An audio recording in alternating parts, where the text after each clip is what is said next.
E aí pessoal, tudo bem com vocês? Eu espero que vocês estejam maravilhosamente bem. E hoje a gente vai falar de uma abertura, um gambito que você pode jogar de pretas contra a abertura peão dama, que tem uma taxa de sucesso absurdamente alta, além de ser extremamente tranquila e intuitiva de se jogar de pretas. Parece um sonho pela descrição que eu tô fazendo, né? E é mesmo, é quase um sisteminha. Você vai fazer a mesma coisa todo jogo e todo jogo vai dar certo. Então, vamos lá. Ela vem aí da defesa Benoni, com cavalo F6, que impede peão E4, então a expansão central do seu oponente vem com peão C4, e daí você joga peão C5. Essa é a defesa Benoni, e por si só ela já é interessante. Se você não conhece, vamos dar uma olhadinha nela, já que para jogar o gambito você tem que estar preparado para o seu oponente não aceitar entrar no gambito, aí você fica só com uma Benoni mesmo, né?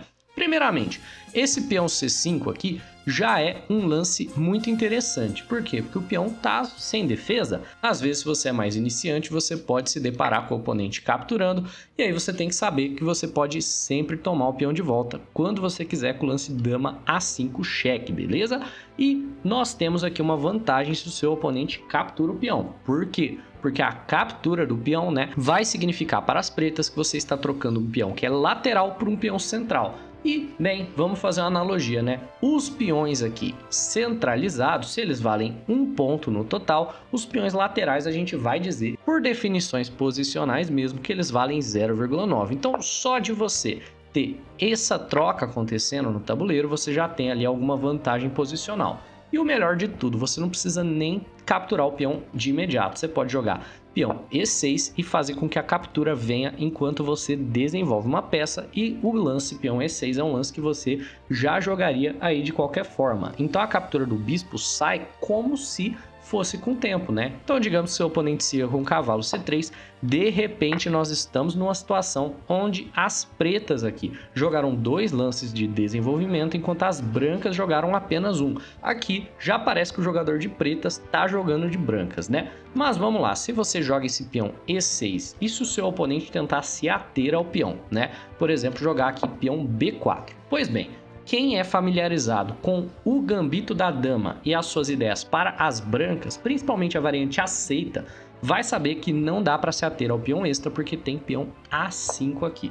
E a ideia é clara, Você está atacando o defensor do peão e não dá para ele solidificar a cadeia de peões mais do que isso, porque você toma e ele não pode capturar porque a sua torre crava o peão dele. E se ele captura, aqui ao invés de tentar solidificar, aí ele fica com várias ilhas de peões isolados que vão cair um a um, inclusive quando você tomar o de A5 você vai tomar com cheque. Então essa posição aqui, por mais que você esteja teoricamente 2 peões atrás, já tem 70% de taxa de vitória para as pretas, só pelo fato de que o oponente aí vai ficar com a estrutura de peões toda estragada e você vai desenvolvendo suas peças todo com cheque, Então, beleza, já sabemos o que fazer se o oponente captura o peão de C5, que seria só uma Benoni tradicional. No entanto, se o adversário souber o que ele está fazendo, ele não quer permitir que você tome o peão dele e ele também não quer tomar o seu. Resta então uma alternativa, ele vai jogar o avanço peão D5, é o lance que mais faz sentido aqui para as brancas,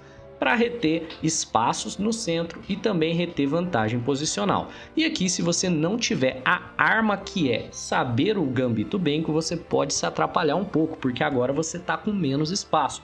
No entanto, não se preocupe, o gambito vem dessa posição e você oferece o gambito com o lance peão B5, oferecendo um peão ao seu adversário.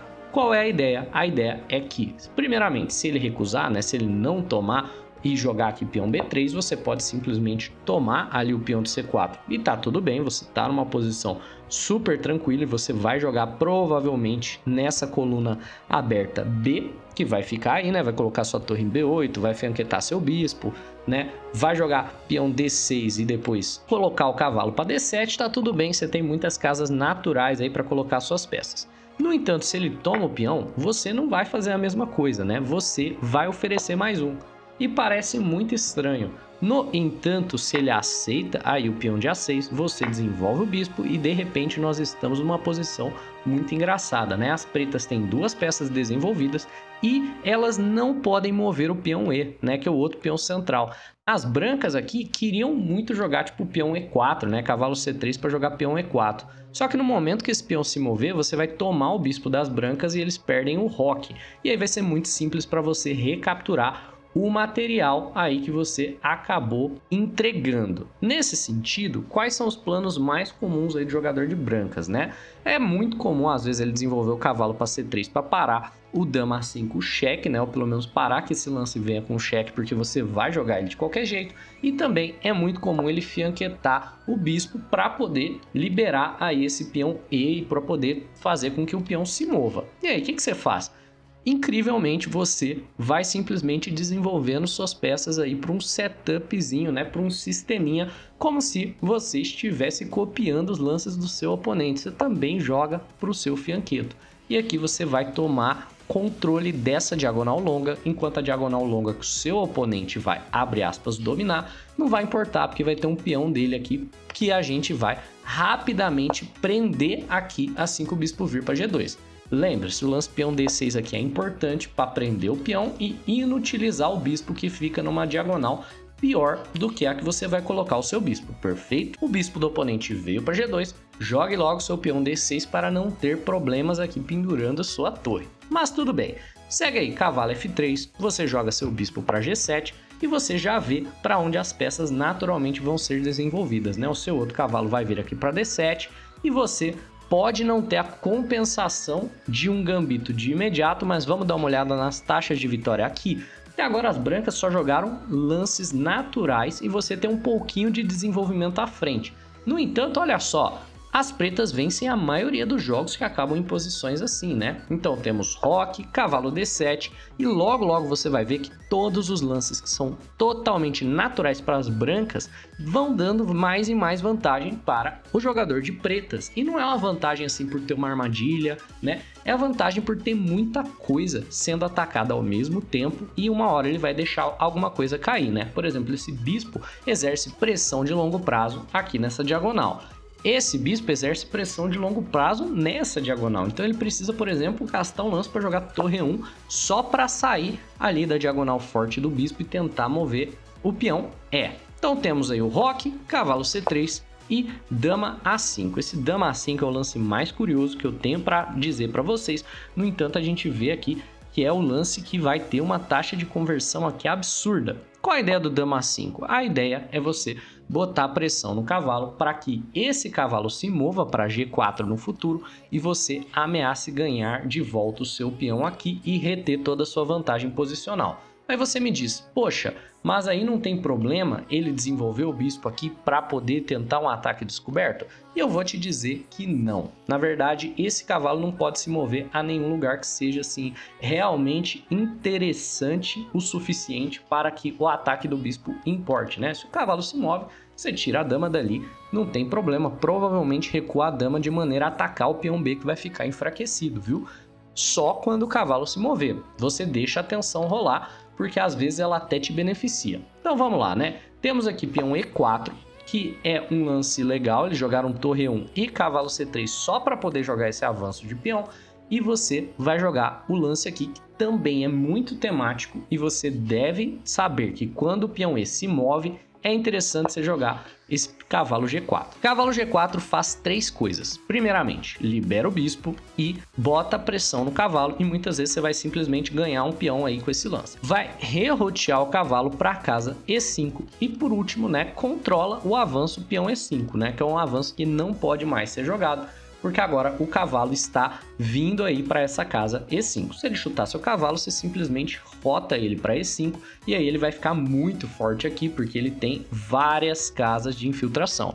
E é claro, o oponente não pode só tomar, porque senão você substitui o cavalo que estava em E5 por outro. Então vamos lá, bispo D2 lida com a ameaça que as pretas tinham de ganhar um peão aqui na casa C3 e nós temos torre B8. Novamente, sempre que o bispo sai, você coloca pressão no peão B. E essa posição pode parecer estar igual, só que logo vocês vão ver que apenas com lances naturais de jogos aqui tirados entre jogadores com mais de 2.000 de rating, ó, 2.500, 2.400, 2.800, todos vencidos pelas pretas, por sinal, as brancas estão ficando sem opções, não tem mais o que fazer. Esse peão, por exemplo, já está muito difícil de defender. Se vem torre E1, por exemplo, já temos aqui bispo E3 que acaba ali com a posição, né? Então, peão H3 chuta o cavalo, novamente como a gente já havia discutido, o cavalo vem para E5 e você vê a dominância da posição das pretas. Esse cavalo vai vir para C4, ameaçando o peão de B2 e o bispo, e aí não tem mesmo como defender, né? Então aqui as brancas acabaram tomando o cavalo, né? Se viram aí obrigadas a tomar, apesar de que essa captura não de fato faz nada, porque outro cavalo toma o seu lugar.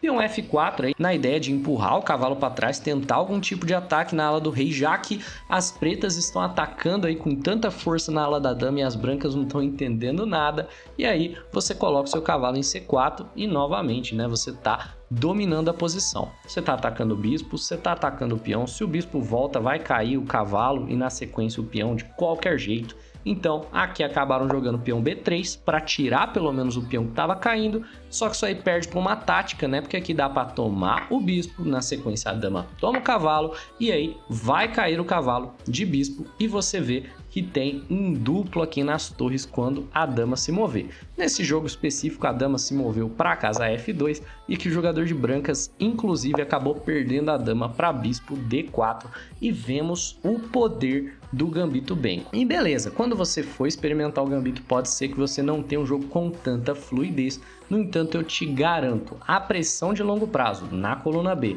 e nessas duas diagonais vai forçar o seu oponente a devolver material e eu tenho certeza que ninguém com menos ali de uns 2.100, 2.200 de rating consegue, sem preparação, lidar aí com as vantagens posicionais que o gambito Benko dá para o jogador de pretas sem ter que devolver algum tipo de material. Um abraço e até a próxima. Valeu, falou e até mais. E se você tem pretensão de melhorar no xadrez e gosta da maneira que eu explico, eu dou aulas particulares de xadrez, eu não cobro a primeira aula, então você não tem nada a perder. Vem me conhecer, me chama no e-mail que está aparecendo aí na tela. Um abraço e até a próxima.